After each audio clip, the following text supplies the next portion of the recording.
And for more insights on the plight of Africans and Nigerians fleeing Ukraine, African Affairs analyst Ademola Oshodi joins me now via Skype. Good to have you join us.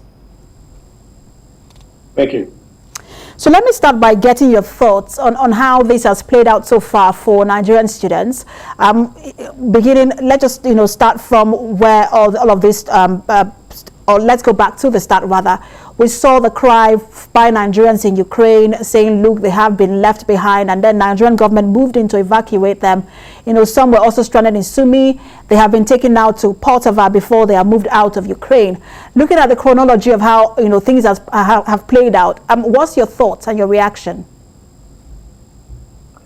It's rather tragic. The whole situation is tragic. It's tragic for the Ukrainians, it's tragic for the Russians, and it's particularly tragic for our fellow Africans, particularly Nigerians, the Nigerian students there. It's not just Nigerian students that are in Ukraine. We also have a large Nigerian Ukrainian community. There's a large church, one of the largest churches in Europe is run by a Nigerian pastor. We have a lot of Nigerian traders that settle there. So it is rather an unfortunate situation for everybody there.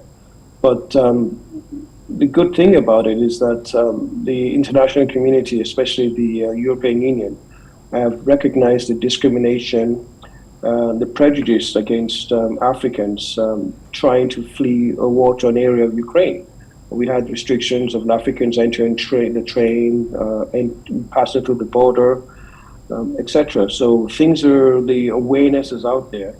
The Nigerian government has jumped straight into action, especially with the Nigerian in-diaspora commission. They're all joined together to ensure that the safety, well-being, and even the airlift of Nigerians are catered for. It's not just Nigerians, a lot of Africans. It's about 16,000 absolutely African international students. I know that, sorry to jump in. The fact that it's I also, of course, you're right, there are Indians there, there are Ghanaians there as well. But I want to focus more on our reaction because, again, we reacted.